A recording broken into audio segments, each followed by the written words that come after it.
In alhamdulillah wa salat wa salam ala wa rasulullah. We're continuing with our topic of how to learn and benefit from the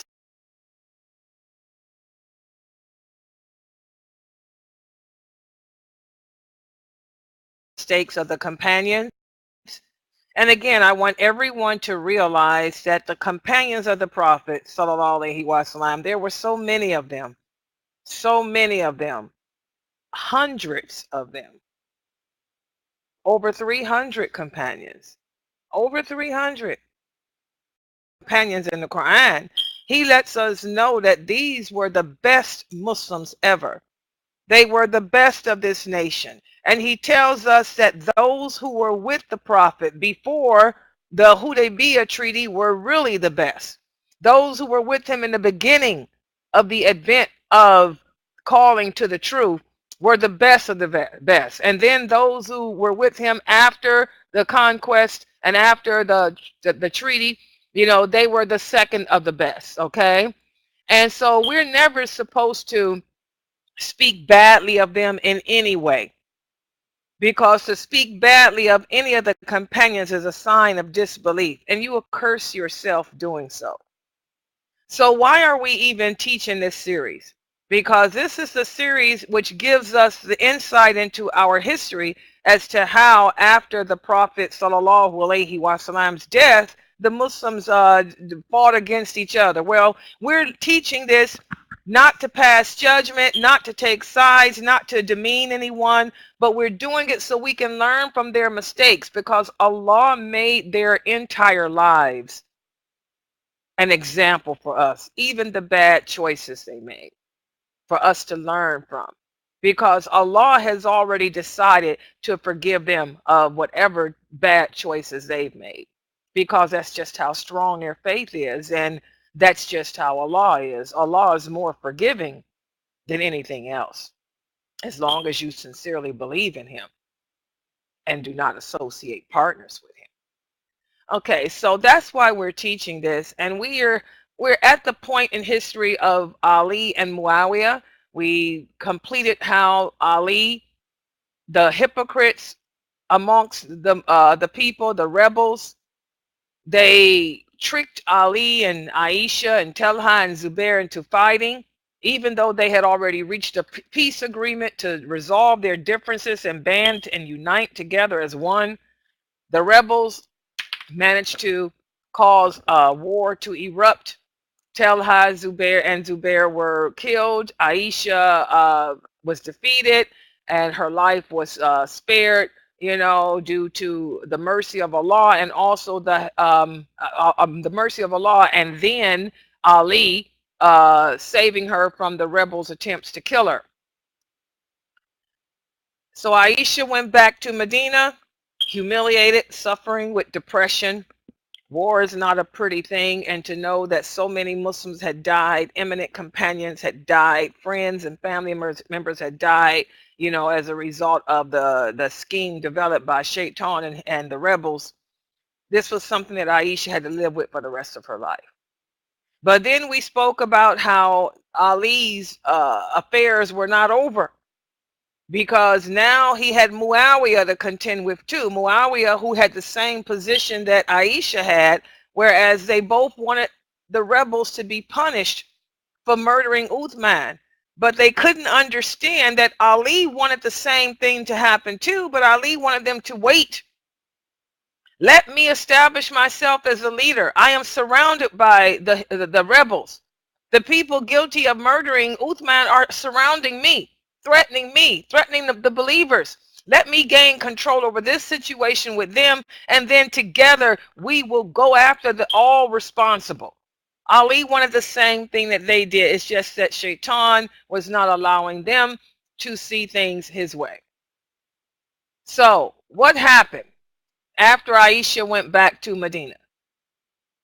Well, after Ayesha went back to Medina, Ali established Kufa, the country of Kufa, as his capital. Remember, most of the men in his army were from Kufa, and the Kufan people were the ones who played the biggest role in rebelling against Uthman. Ali knew that he couldn't trust most of those men. He knew that they were hypocrites, most of them, and rebels. But there was nothing he could do. So he made Kufa the capital, because he didn't want to take these rebels back to Medina and have the city of the prophet again, destroyed because of the rebels. So he made Kufa his capital. In the meantime, Muawiyah was the next thing that Ali had to contend with, because his original plans were to deal with Muawiyah, but he got sidetracked with Talha, Zubair, and Ayesha. Now that situation with Talha, Zubair, and Ayesha had been resolved, he now focused on Muawiyah. Okay? And right after establishing Kufa as his headquarters, he could not address Muawiyah directly yet because more complications arose. The rebels were creating all kind of problems. There was a revolt in Sistan. Okay, Ali had to stop that fight, stop that revolt, and suppress it, which he did, but it took a lot of difficulty. But after suppressing the revolt in Sistan, Ali once more turned his attention to Syria.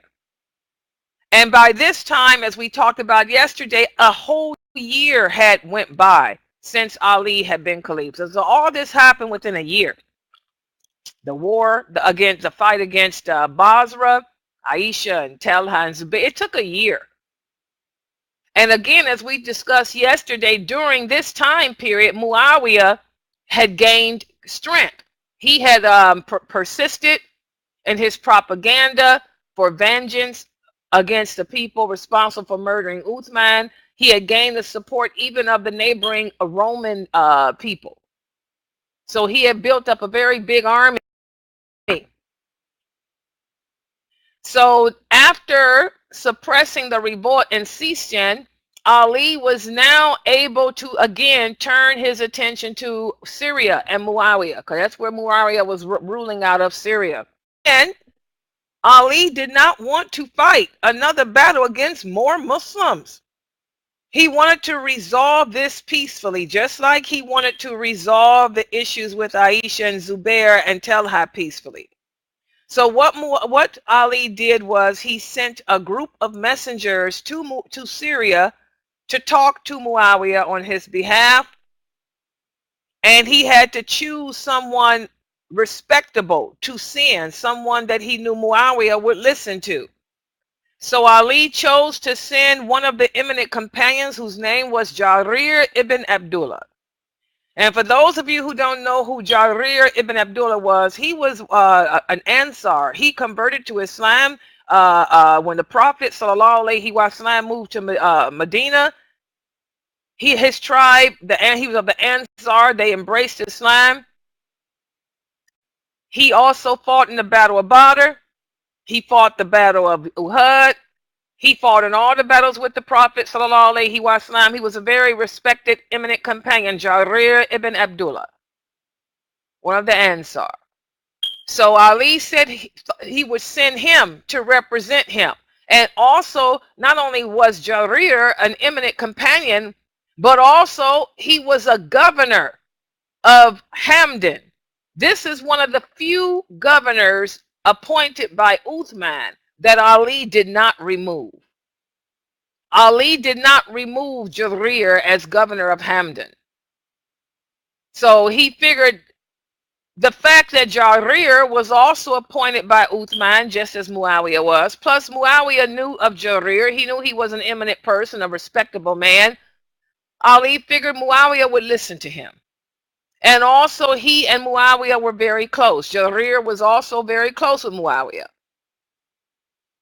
So Ali summoned Jarir and he commissioned him to lead the group of messengers to Syria to talk to Muawiyah and try to get Muawiyah, to submit to Ali's authority as the leader over the Muslims, and get Muawiyah to, not want to fight against them anymore. But again, the rebels were around Ali.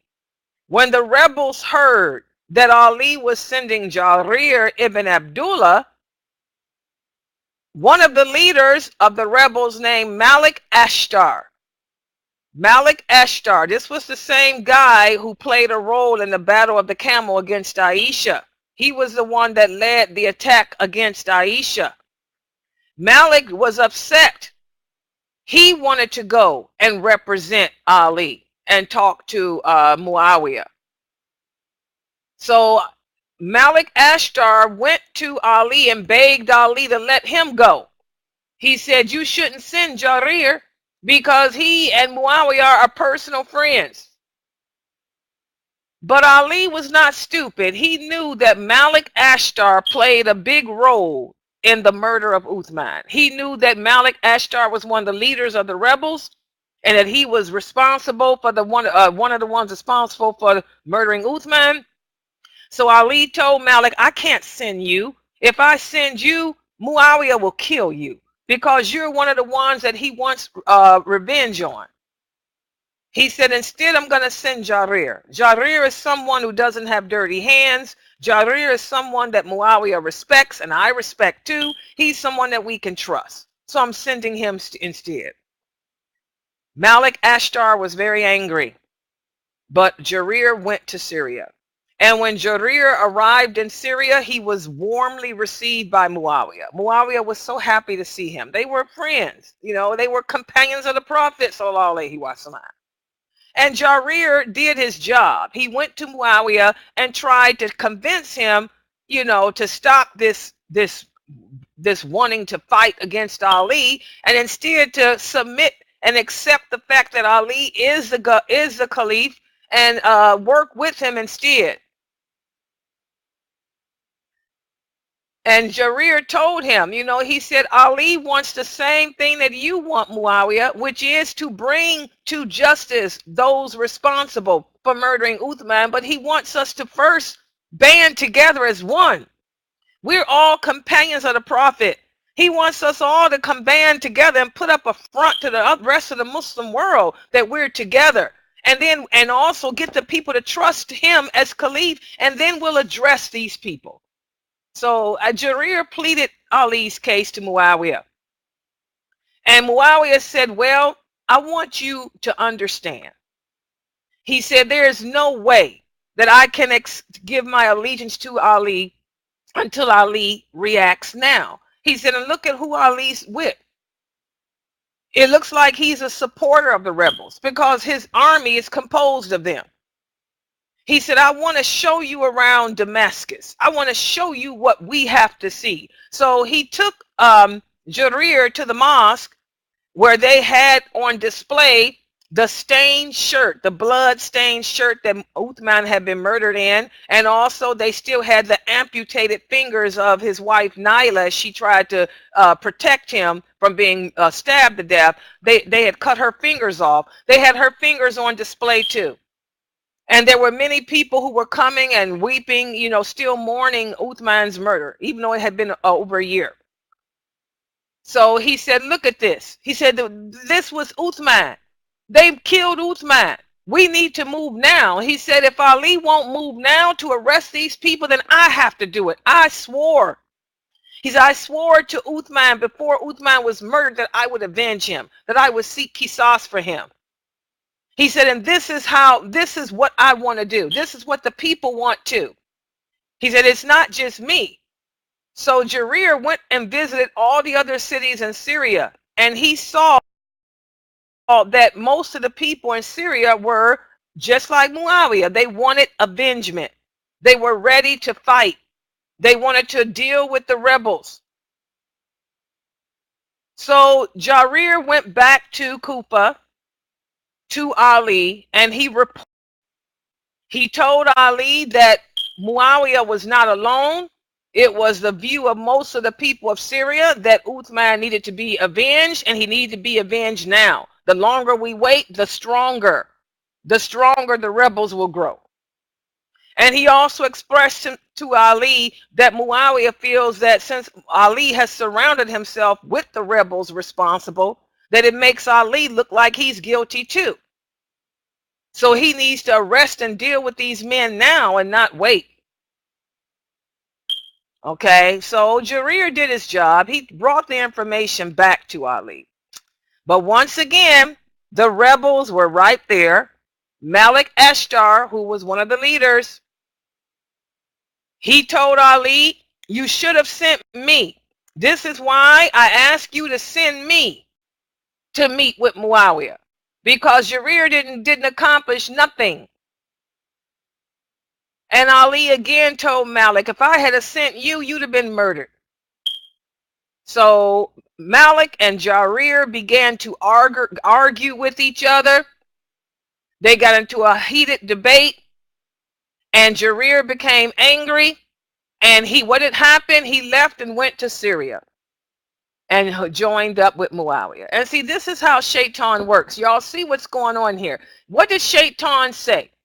What did the Prophet Muhammad sallallahu alaihi wasallam say before he left? He said, Shaitan, after the battle, the conquest of Mecca, the Prophet Muhammad said, Shaitan is angry because all of Arabia has submitted to Islam. Since he could not stop Islam from spreading, he said, I will attack them through their hearts. I will make them turn against each other. I will make them fight against each other. I will destroy them from within. And you can see Shaitan doing this. These were all companions, anger. Remember, we did the whole series on what type of emotions can destroy you. This is why we have to watch our temper. Anger, jealousy, envy. These are evil characteristics that come from our personal jinn that he uses to cause us to fight and destroy each other. And that's what happened here. Malik, jealous, because Ali chose Jarir to represent him instead of him. He tries to badmouth and demean Jarir to pose suspicion on Jarir. Jarir tries to defend himself. They end up arguing. And now they're angry. There's grudges. And Jarir leaves and joins up with Muawiyah. Same thing happened with Talha and Zubair. Heated words with Ali. They left and joined up with Ayesha. Put Ayesha into it. Same thing happening again. Okay. So Jarir left and went and joined up with Muawiyah. Now, there were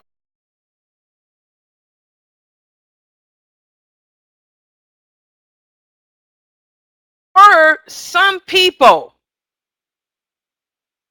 of Syria who did not want to fight. Because just like the people of Medina, there was a bunch like Ibn Abbas and Abu Huraira and other eminent companions like that refused to get involved in Medina because they were some eminent companions in Syria too, such as Abu Muslim. You read many hadiths about him. He narrated many hadiths. Abu Muslim, he refused to get involved. Okay. In fact, he went to Muawiyah and he said, don't get involved. Don't fight. Remember, the Prophet talked about this happening. He said, try to resolve it peacefully with Ali. We don't need to go and fight against other Muslims. And Muawiyah told Abu Muslim, he said, all I want is qisas. I don't want to kill any other Muslims. I don't want to fight against any of our friends and brothers and companions. He said, but we got to get qisas for what the rebels did. The rebels are growing. Look at them. They're growing in numbers. They've infiltrated the caliph. They've infiltrated the caliphate. We have to stop them. He said, we got to bring them to justice. He said, if Ali would take qisas now, he said, then I would give my allegiance to Ali. I will support, and I'll be the first to support Ali and protect him with my life. And that's when Abu Muslim, he said, I tell you what, why don't you let me go to Kufa to represent you? Let me go and talk to Ali. Let me go and talk to Ali on your behalf and see if we can try to resolve this without having to fight. And Ali and Muawiyah agreed. So here you can see, again, just like Ayesha, Talha, and Zubair did not want to fight, and neither did Ali, neither did Muawiyah. They wanted to try to resolve this. They all wanted the same thing, which was vengeance, but the approaches were different.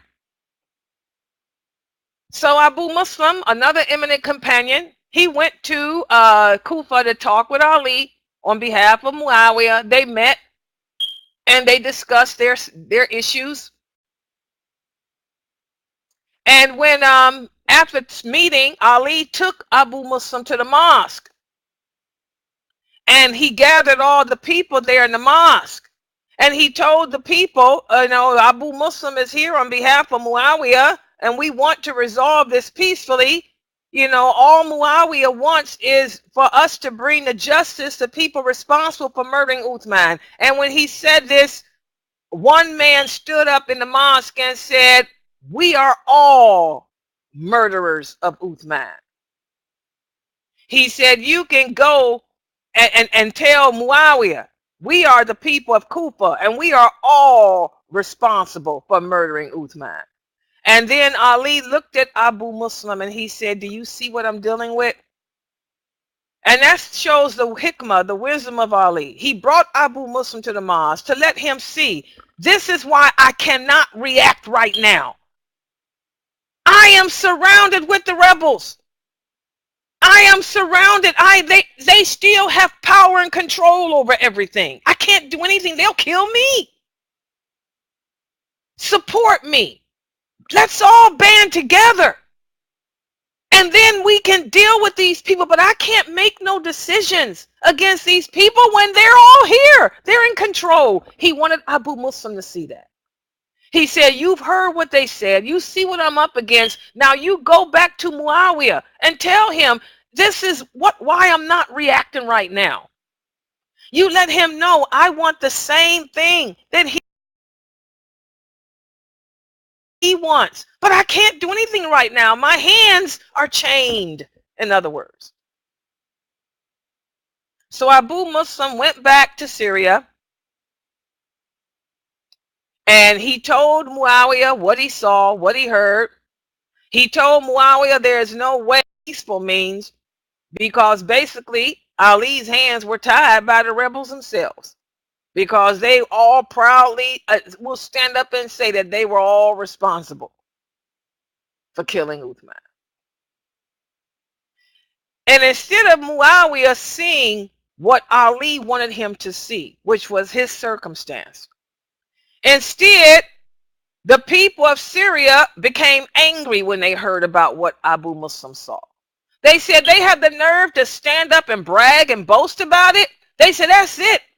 We want our revenge now. We want our avengement for his murder right now. So again, it backfired.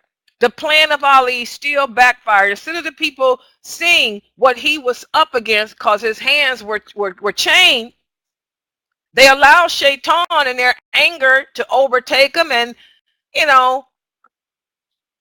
it just riled them up to want to fight even more.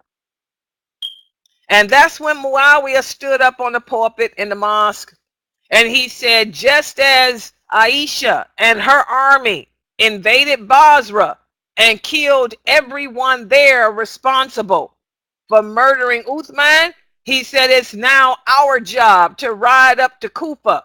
Since they want to brag and boast about what they did to Uthman, we're going to do the same thing Ayesha did. We're going to take our army, we're going to go to Kufa, and we're going to kill them all the same way Ayesha did. So here, this is what's going on. So again, as you can see, Shaitan had a big hand in all of this. Shaitan did everything he could to keep Ali and the other companions from resolving their differences peacefully. Shaitan played upon the anger, the grudges, the hatred, the jealousy, and pushed them to fight rather than causing them to open up their heads. Remember, guys, Allah hates narrow-minded people. That's why we have to do everything to not be narrow-minded. You have to be able to see the big picture. We did the whole series on personality, character changing. To have the true character of a believer, you have to be able to look outside the box you're in and see the big picture. You know, forget about the vengeance right now. Look at Ali. Ali is surrounded with these crazy people. He has no choice but to, you know, maintain the stance he's having right now. Support Ali, join with him, support him, and then together we can overcome these rebels. But we can't. I can't do nothing now. They couldn't see the big picture of what Ali was up against.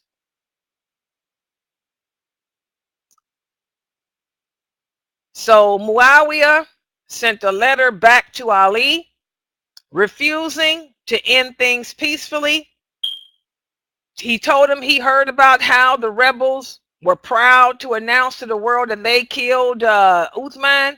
So he basically let Ali know, you need to prepare for war. Since you won't take vengeance for what they did to Uthman, then I will. It's my job as a Muslim. It's my job, you know, before Allah to seek the vengeance, to do like Ayesha did and seek the vengeance of those people. Since your hands are tied, mine are not. In other words, he let Ali know, your hands may be tied. They may have control over you, but they have no control over me. He said, I'm coming, and I'm coming to take their lives, what they did.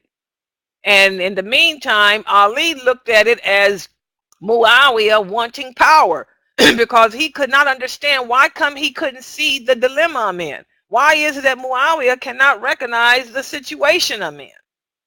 He must want power. He said he refuses to acknowledge me, to unite with me as one, and together we can deal with this, so he must want power for himself.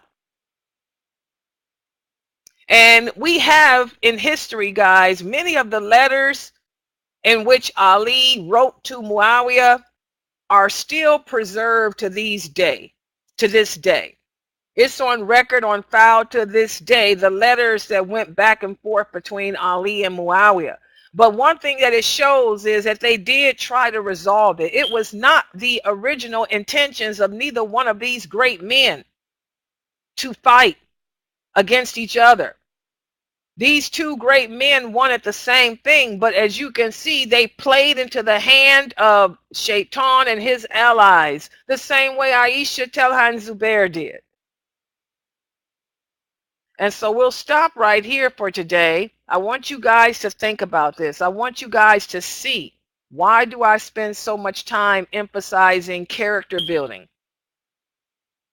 Not being narrow-minded, being able to see the big picture, controlling your emotions, not allowing yourself to fall guilty to jealousy, to anger, to bitterness, to depression. You know, we emphasize all of that because that's the only way that we can overcome Shaitan. And that's the only way we can overcome the evils within ourselves. That way, after having, you know, the help of Allah. So we're going to stop right here for today. Tomorrow we're going to pick up. I'm going to give you a quiz over what we discussed today, and then we're going to go to what happened. Since they could not reach an agreement, and by the way, there are so many letters, a lot of time where these two wrote back and forth trying to resolve it peacefully. Of course, it didn't end peacefully. We'll speak about what happened in the next chapter of this. Okay, so we'll stop right here for today. If you guys have any questions or comments, inshallah.